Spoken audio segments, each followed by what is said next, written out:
آج پھر کام سے دیر سے آیا تھا، البتہ وہ اپنے بیٹوں کے لیے کھلونے لانا نہیں بھولا تھا۔ اب وہ انہیں کھیلتے دیکھ کر خوش ہو رہا تھا اور کبھی کبھی ان کے ساتھ کھیلنے بھی لگ جاتا۔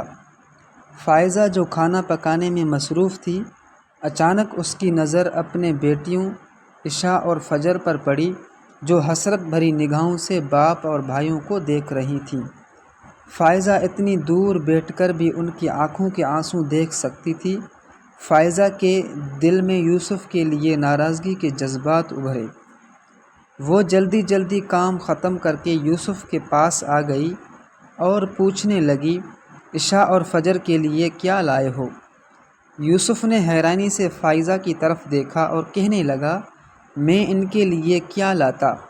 راستے میں مجھے نہال اور بلال کے لیے کھلونے نظر آئے تو ان کے لیے میں نے خرید لیے۔ یہ سن کر فائزہ کو بہت غصہ آیا اور ان دونوں کی لڑائی ہو گئی۔ ہر دفعہ یوں ہی ہوتا، یوسف نہال اور بلال کے لیے ضرور کچھ نہ کچھ لاتا، مگر بیٹیوں کے لیے شاذ و نادر ہی کبھی کوئی چیز لاتا تھا۔ فائزہ کو اب یقین ہوتا جا رہا تھا کہ یوسف بیٹیوں کی نسبت بیٹوں سے زیادہ پیار کرتا ہے اور عشاء اور فجر باپ کے پیار کو ترستی ہیں۔ یہ سوچ فائزہ کے دل و دماغ پر اس طرح حاوی ہوئی کہ اس کے دل میں نہال اور بلال کے لیے شدید نفرت پیدا ہونے لگی۔ وہ بلال اور نہال سے نفرت کا اظہار کرنے لگی تھی، لیکن یوسف کی وجہ سے چپ ہو جاتی۔ یوسف فائزہ اس رویہ سے سخت پریشان تھا۔ اس کو سمجھ نہ آتی فائزہ بچوں کے ساتھ کیوں ایسے پیش آتی ہے۔ فائزہ کے دل میں خیال آیا، اگر نہال اور بلال نہ ہوتے تو یوسف اپنی ساری توجہ اور محبت عشاء اور فجر کی طرف دے گا۔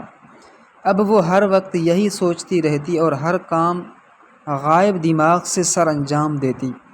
فائزہ کی مسلسل غائب دماغی کی وجہ سے یوسف نے اس سے بات کی کہ ایسا کیا مسئلہ ہے جس کی وجہ سے وہ پریشان ہے۔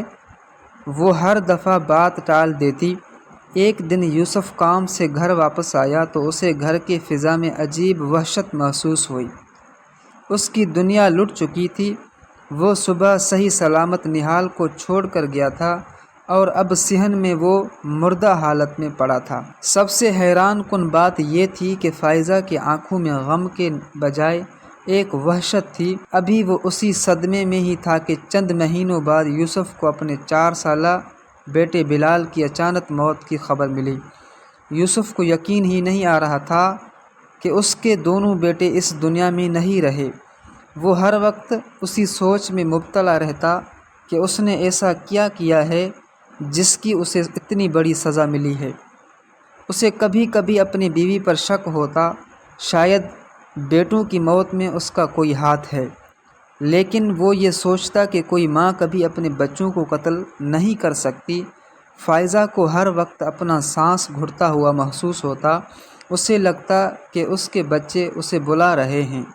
وہ رات کو اٹھ کر چیخیں مارتی۔ فائزہ کو اپنے بچوں کی روح نظر آتی۔ یوسف پہلے سمجھا کہ شاید یہ ابھی تک صدمے میں ہے۔ وہ اسے پیار سے بہت سمجھاتا، لیکن فائزہ پر کسی چیز کا کوئی اثر نہ ہوتا۔ فائزہ کی حالت دن بدن بگڑتی جا رہی تھی۔ یوسف نے کافی علاج کروایا لیکن بے سود رہا۔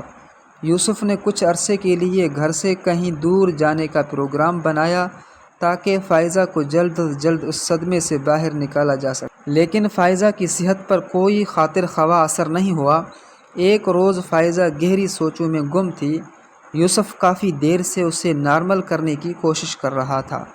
اچانک وہ پوچھنے لگی، کیا تم اپنے بیٹوں سے بہت پیار کرتے تھے؟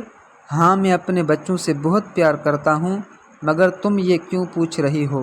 اگر تمہیں پتہ چلے کہ تمہارے بچوں کو کسی نے قتل کیا ہے تو تم کیا کرو گے؟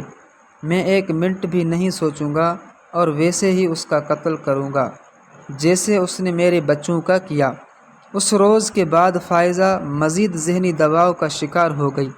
اب وہ ہذیانی کیفیت میں اپنے بیٹوں کو یاد کرتے ہوئے ایسی باتیں کرتی جن سے یوسف کے دل میں پھر شک پیدا ہونے لگا۔ ایک دن یوسف معمول سے جلدی گھر آ گیا۔ فائزہ ایک اونچی ٹیلی پر بیٹھی ادھر ادھر دیکھ رہی تھی کہ اچانک اس کی نظر عشاء اور فجر پر پڑی، جو اپنے باپ کے ساتھ کھیلنے میں مصروف تھیں۔ یہ دیکھ کر فائزہ کو خوشی محسوس ہوئی، ساتھ ہی ساتھ اسے اپنے بیٹوں کی شدید کمی بھی محسوس ہوئی۔ اسے ہر جگہ نہال اور بلال کی آوازیں اور شعلے نظر آنے لگے۔ اسے اپنا دماغ پھٹتا ہوا محسوس ہوا۔ اس کا سانس بند ہونے لگا۔ یوسف کی نظر اچانک فائزہ پر پڑی۔ اس کی بگڑتی حالت دیکھ کر یوسف اس کی طرف لپکا، لیکن فائزہ کے الفاظ نے اس کے قدم جما دیے۔ میں نے اپنے بچوں کو مار ڈالا، قتل کر دیا، میں نے اپنے بیٹوں کو۔ یوسف نے نفرت بھری نگاہ فائزہ پر ڈالی اور پوچھا، تم یہ سب کیسے کر سکتی ہو؟ تم نے اپنے ہاتھوں سے ہی اپنے بچوں کو مار دیا۔ تم کیسی ماں ہو؟ تم تو ماں کہلانے کی بھی لائق نہیں ہو۔ کوئی ماں اس حد تک ظالم نہیں ہو سکتی۔ تم نے ایسا کیوں کیا؟ یہ سب کچھ میں نے اپنی بیٹیوں کے لیے کیا ہے۔ تم ہر وقت نہال اور بلال سے پیار کرتے تھے، عشاء اور فجر کی تمہیں کوئی پرواہ نہ تھی۔ یہ سن کر یوسف مزید آگ بگولا ہو گیا۔ جیسے میرے لیے نہال اور بلال تھے، ویسے ہی عشاء اور فجر تھیں۔ فرق میں نے نہیں کیا، فرق تمہاری سوچ میں تھا۔ تم ایک نفسیاتی مریضہ بن چکی ہو۔ میں اور میری بیٹیاں اب مزید تمہارے ساتھ نہیں رہ سکیں۔ آج تم نے اپنے بیٹوں کو اپنی بیٹیوں کے لیے مار دیا ہے، کل تم اپنی بیٹیوں کو کسی اور کے لیے مار دو گی۔ میں فجر اور عشاء کو لے کر ہمیشہ ہمیشہ کے لیے تمہاری زندگی سے دور چلا جاؤں گا، اور اب تمہاری سزا کا فیصلہ عدالت کرے گی۔ وہ فائزہ کو روتی چیختی چھوڑ کر بچیوں کے پاس چلا گیا۔